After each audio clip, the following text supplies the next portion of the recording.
Assalamualaikum warahmatullahi wabarakatuh. Selamat pagi semuanya. Jumpa lagi bersama saya Muhammad Jamhari MPD sebagai pembimbing Olimpiade Biologi SMA Unggulan CT Foundation. Hari ini kita akan membahas soal-soal tentang Olimpiade Biologi ya sebagai persiapan untuk menuju KSK tahun 2021. Jadi izinkan saya untuk membagikan media pembelajaran untuk hari ini.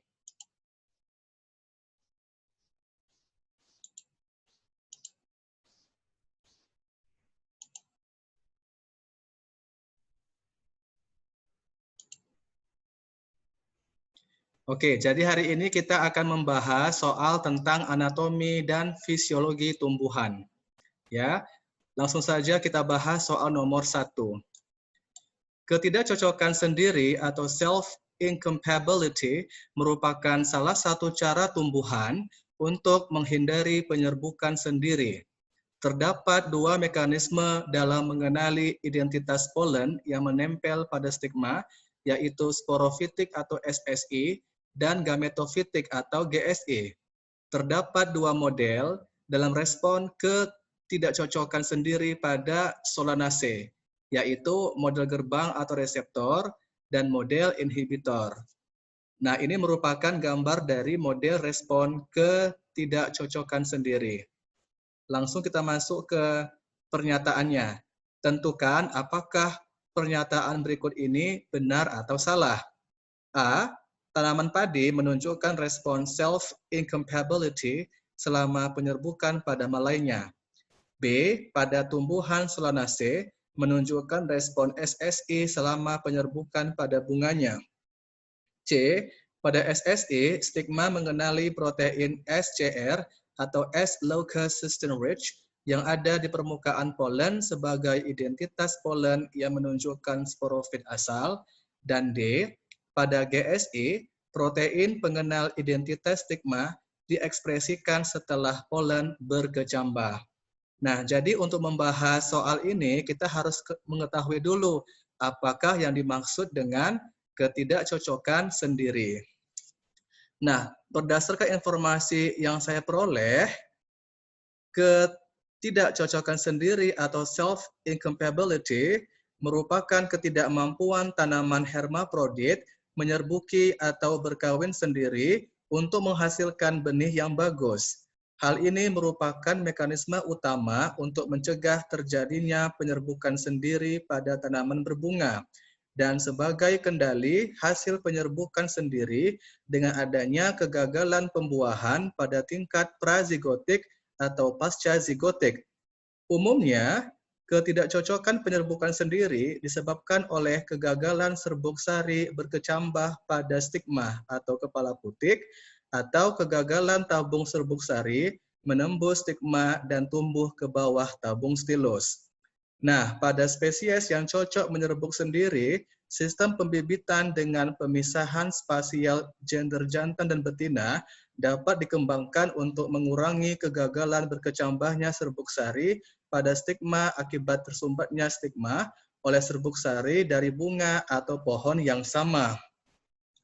Nah, atau bisa juga kita katakan bahwa ketidakcocokan penyerbukan sendiri merupakan bentuk ketidaksuburan yang disebabkan oleh ketidakmampuan tanaman yang memiliki polen dan ovul normal dalam membentuk benih karena gangguan fisiologis yang menghalangi fertilisasi atau pembuahan.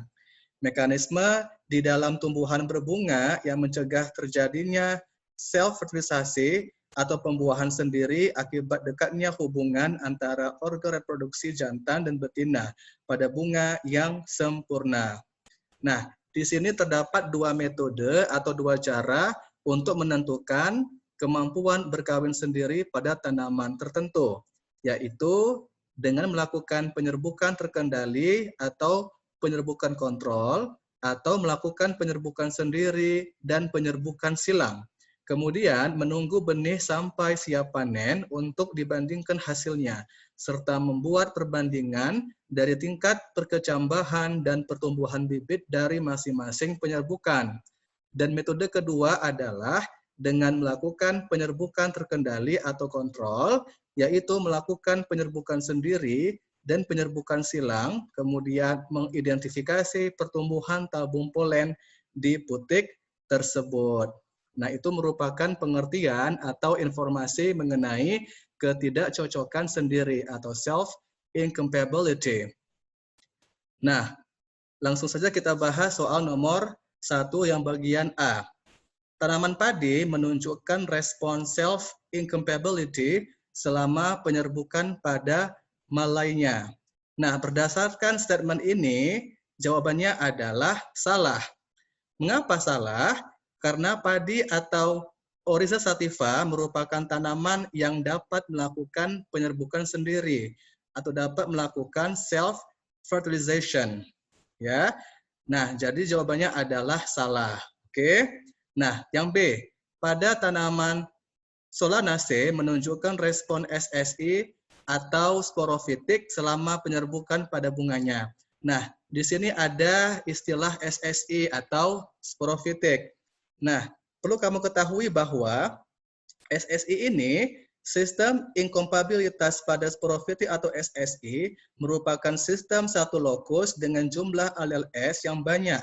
Berbeda dengan sistem gametofitik, di sini alel S memperlihatkan dominansi. Dominansi ditentukan oleh tanaman yang menghasilkan polen. Jika tanaman memiliki genotip S1, S2, dan S1 dominan terhadap S2, sehingga semua polen dari tanaman tersebut dapat berfungsi seperti S1. Dan polen dengan alel S1 atau S2 akan incompatible atau akan tidak cocok dengan tangkai putih S1. Tetapi akan kompatibel atau cocok dengan tangkai putih S2. Kombinasi genetik dari sistem sporofitik atau SSI banyak dan bersifat kompleks. Pada sistem ini, penghambatan perkecambahan polen atau pertumbuhan tabung polen terjadi pada permukaan kepala putik. Berbeda dengan sistem gametofitik atau GSI, ya, di mana penghambatan pertumbuhan tabung polen terjadi pada tangkai putik. Nah, jadi B ini jawabannya adalah salah ya. Nah, jadi pada sonase itu tidak menunjukkan respon SSI selama penyerbukan pada bunganya. Karena putik bunga tanaman ini telah diserbuki polen sebelum mekar atau heading. Ya. Nah, kemudian yang C kita bahas. Pada SSI, stigma mengenali protein SCR yang ada di permukaan polen sebagai identitas polen yang menunjukkan sporofit asal. Nah, jawabannya adalah benar. Benar sekali bahwa pada SSI ini atau pada sporofitik ini, stigma mengenali adanya sebuah protein yang bernama S-locus cysteine rich atau protein yang kaya akan cysteine yang ada di permukaan polen ya. Nah, kemudian yang bagian D. Pada GSI, protein pengenal identitas stigma diekspresikan setelah polen berkecambah.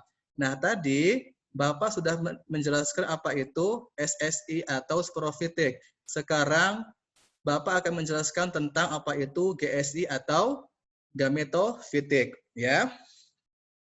Nah, jadi pada sistem GSI atau gametofitik ini, kecepatan tumbuh tabung polen dikendalikan oleh rangkaian alel yang disimbolkan dengan S1, S2, S3, dan sebagainya. Inti polen adalah haploid atau N, sehingga hanya memiliki satu alel inkompatibilitas. Jaringan tangkai putik pada tanaman betina adalah diploid atau 2N, sehingga memiliki dua alel inkompatibilitas. Jika alel inkompatibilitas pada inti polen identik dengan salah satu alel pada jaringan tangkai putik, maka pertumbuhan tabung polen pada tangkai putik akan lebih lambat dan pembuahan akan jarang terjadi. Nah, berarti di sini mekanisme antara SSI dengan GSI itu berbeda ya. Nah, langsung saja kita jawab yang bagian D. Pada GSI, protein pengenal identitas stigma diekspresikan setelah polen berkecambah. Jawabannya adalah benar ya. Nah, jadi kedua model di atas yaitu reseptor or gatekeeper model dan inhibitor model, ya, ini menunjukkan adanya GSI atau gametophytic self incompatibility karena substansi atau protein self yang berupa pengenal protein stigma diekspresikan setelah terbentuk tabung polen. Jadi protein tersebut dikode oleh gen pada kromosom haploid polen. Nah, jadi jawabannya adalah benar, ya. Jadi untuk soal nomor 1 ini, A salah, B salah, C benar, D benar. Oke. Nah, sekarang kita akan membahas soal nomor 2. Nah, pada Angiospermae atau pada tumbuhan berbiji tertutup, reproduksi melalui biji umumnya terjadi secara seksual, tetapi ternyata juga bisa terjadi secara aseksual atau tidak kawin. Kemampuan tersebut pada tumbuhan Angiospermae disebut dengan apomixis. Berikut disajikan ringkasan atau resume tidak lengkap mengenai mekanisme perkembangbiakan biji secara apomixis. Nah, bisa kamu perhatikan gambar mekanisme perkembangbiakan tanaman Angiospermae secara apomixis, ya. Nah, tentukan apakah pernyataan berikut ini benar atau salah. A. Apomixis dapat bermanfaat untuk perbanyakan tanaman hibrida atau F1 atau filial 1 karena menghasilkan keturunan yang sama dengan induknya atau parentalnya. B. Jalur A dapat menghasilkan biji poliembrio melalui apomixis sporofitik. C. Jalur B dapat menghasilkan biji dengan satu embrio 2N atau diploid yang tidak berasal dari sel induk megaspora. D. Jalur C dapat menghasilkan biji dengan satu embrio 2N atau diploid melalui partenogenesis dengan endosperm yang dapat berasal dari fertilisasi atau pembuahan sel inti polar. Nah, jadi sebelum kita membahas jawabannya, kamu harus mengetahui dulu apa itu apomixis, ya.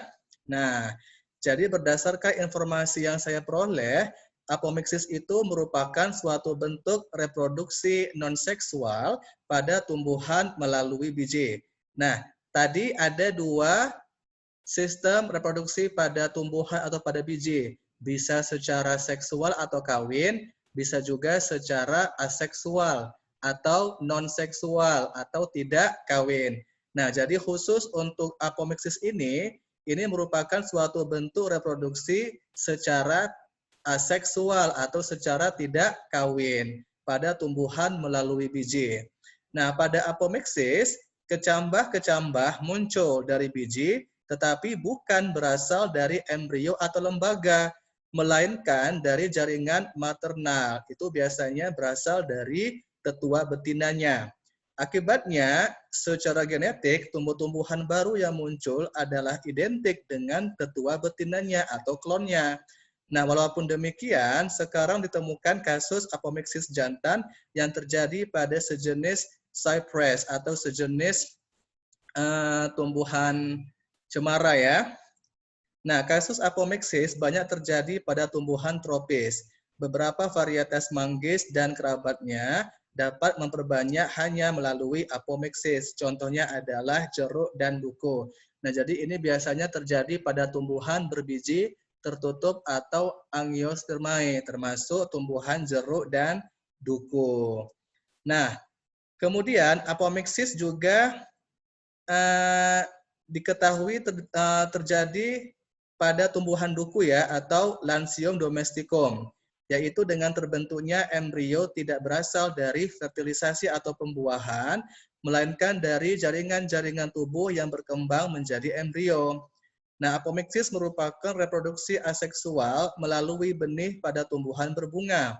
Berbeda dari reproduksi seksual, proses apomixis ini bisa mengabaikan secara keseluruhan beberapa kejadian megasporogenesis dan megagametogenesis dan masih menghasilkan embrio aktif dalam bentuk lengkap di ovula.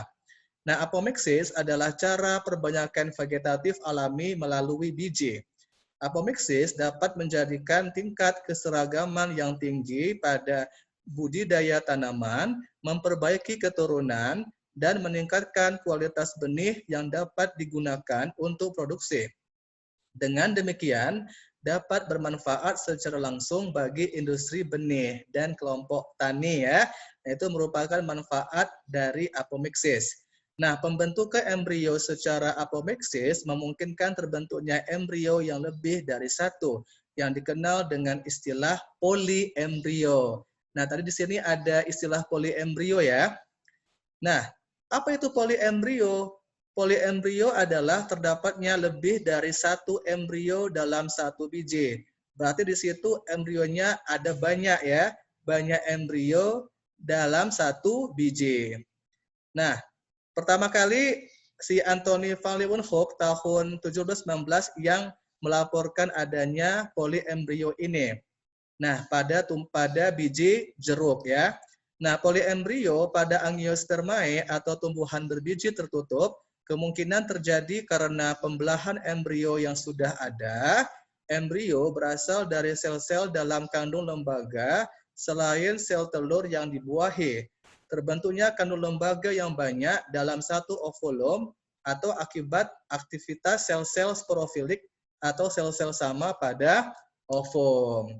Nah, kemudian di sini ada sebenarnya 3 golongan dari apomixis ya. Nah, yang pertama disebut dengan parthenogenesis. Apa itu parthenogenesis? Parthenogenesis yaitu embrio terbentuk dari embrio yang tidak dibuahi. Kalau terjadi meiosis, maka turunannya memiliki jumlah kromosom N atau haploid. Ya. Nah, contohnya pada tanaman Nicotiana solanum dari famili Solanaceae. Ya. Nah, kalau kejadian abnormal atau tidak normal, maka turunannya memiliki jumlah kromosom 2N atau diploid. Contohnya pada tanaman dari genus Taraxacum. Oke. Yang kedua, golongan apogami, yaitu terjadi penggabungan dua sel kantong embrio dapat menghasilkan turunan haploid atau diploid. Terjadi pada tumbuhan Allium. Ya, bisa Allium cepa, Allium sativum, atau jenis bawang-bawangan. 3. Golongan apospori, yaitu kantong embrio terbentuk langsung dari sel somatik atau integumen, nukleus, tanpa pembentukan spora dan tanpa pembuahan sehingga turunannya itu bersifat 2N atau diploid ya. Nah, dari berdasarkan informasi yang Bapak jelaskan tentang apomixis tadi, maka kita bisa menjawab apakah statement ini benar atau salah. Oke, yang pertama bagian A.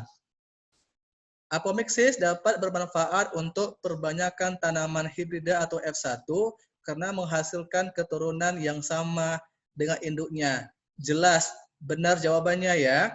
Nah, jadi sebenarnya apomixis itu sangat bermanfaat untuk perbanyakan tanaman hibrida karena dia menghasilkan keturunan yang sama dengan induknya atau parentalnya. Ini biasanya diaplikasikan di dunia pertanian ya, atau di dunia agriculture. Oke. Nah, yang bagian B, jalur A dapat menghasilkan biji poliembrio melalui apomixis sporofitik. Jawabannya adalah benar ya, benar sekali bahwa pada jalur A ini ya, yang di bagian sebelah kiri ini, nah ini merupakan jalur atau pathway yang dapat menghasilkan biji poliembrio melalui proses apomixis sporofitik atau SSI ya. Nah, biji yang dibentuk tanpa fertilisasi ovum oleh sperma terjadi melalui apomixis. Oke. Nah, kemudian apomixis dapat menghasilkan keturunan seragam seperti perbanyakan vegetatif karena tidak mengalami rekombinasi genetik. Oke, jadi B jawabannya benar. Yang C, jalur B dapat menghasilkan biji dengan satu embrio 2N yang tidak berasal dari sel induk megaspora. Benar jawabannya ya. C adalah benar. D, jalur C dapat menghasilkan biji dengan satu embrio 2N melalui golongan partenogenesis dengan endosperm yang dapat berasal dari fertilisasi sel inti polar. Jawabannya juga benar. Jadi A, B, C, dan D semua jawabannya adalah benar sesuai dengan pernyataan sebelumnya tentang apomixis. Oke, pertanyaan terakhir ya masih berhubungan dengan materi anafistum ya. Oke, perhatikan gambar berikut ini. Nah, ini merupakan gambar dari berkas pembuluh tanaman jagung atau ziamais yang disertai dengan hasil SEM. Ini menggunakan mikroskop ya, mikroskop elektron. Oke. Nah, gambar di atas menunjukkan berkas pembuluh tanaman jagung yang disertai dengan hasil SEM. Tentukan apakah pernyataan berikut ini benar atau salah. A. Hanya struktur nomor 2, 3, dan 4 yang berasal dari prokambium. B. Rongga nomor 5 terjadi karena renggangnya rongga antarsel parenkim dan pecahnya dinding sel protosilem. C. Pada tanaman tersebut, air dan mineral dari tanah hanya diangkut melalui struktur nomor 4 menuju ke pucuk.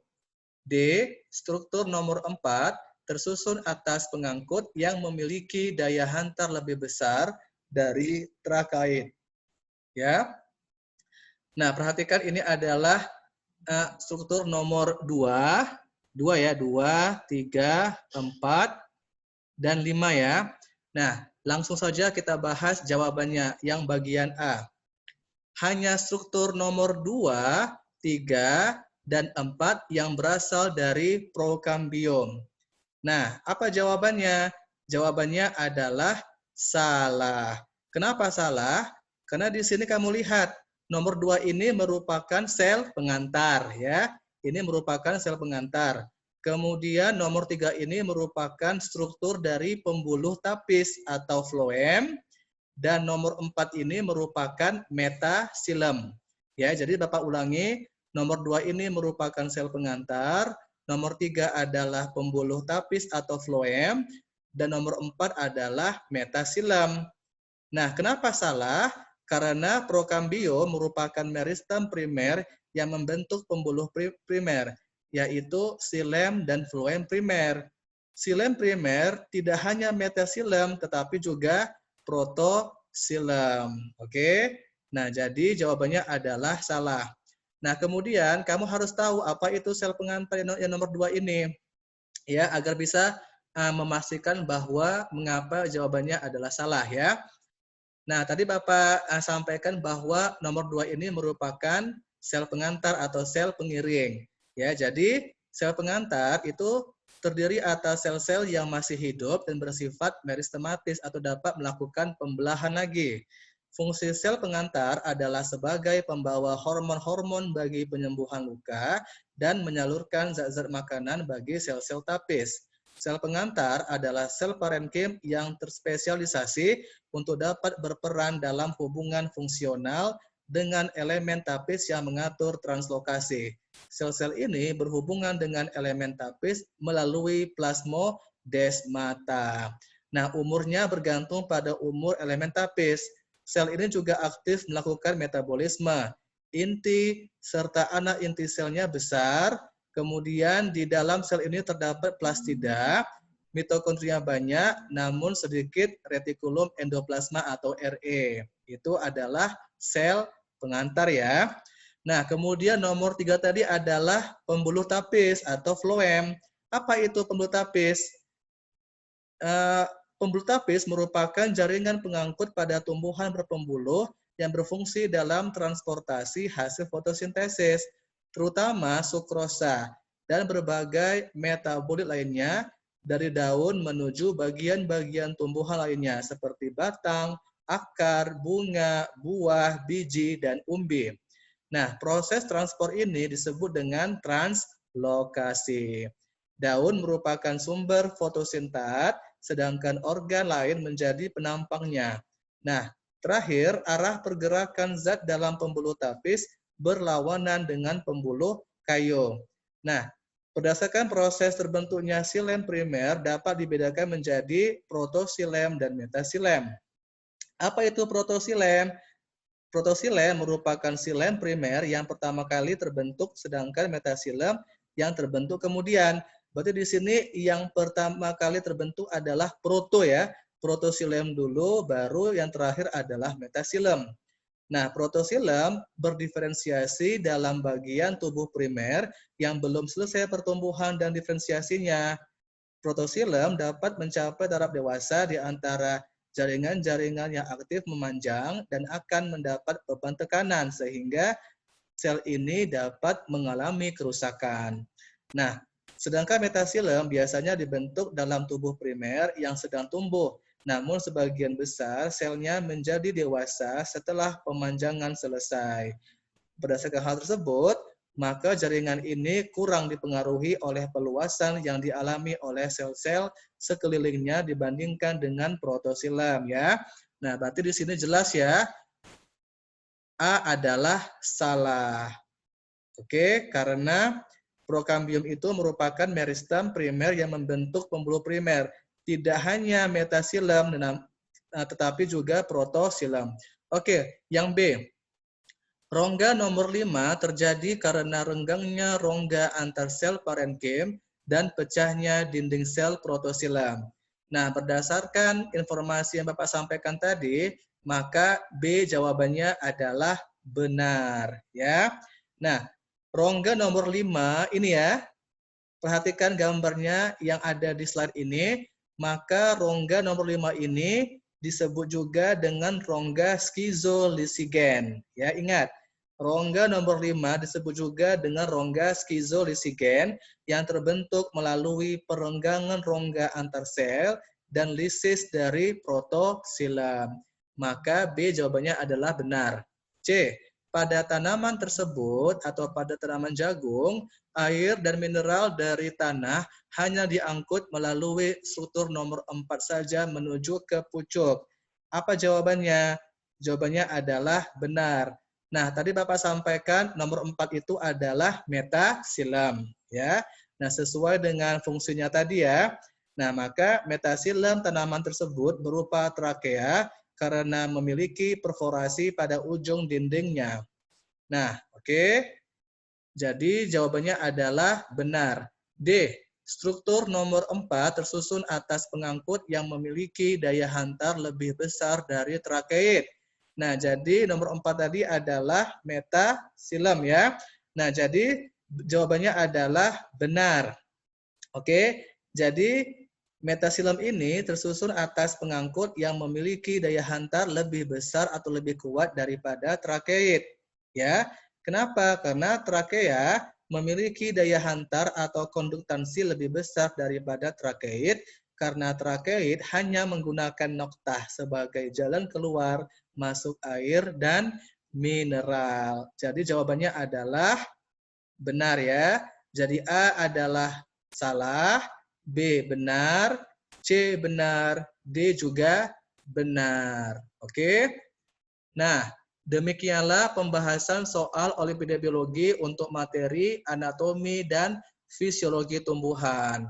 Mudah-mudahan kalian semuanya bisa memahami apa yang sudah saya sampaikan dan semoga nanti untuk soal-soal yang berhubungan sama anafistom bisa kamu kerjakan, perbanyak materinya, kemudian kamu juga harus bisa menganalisis soal-soal ini karena sebetulnya soal-soal Olimpiade ini bukan cuma sekedar hafalan atau teori saja, namun juga ada soal-soal yang kamu diminta untuk menganalisis atau berpikir kritis, ya.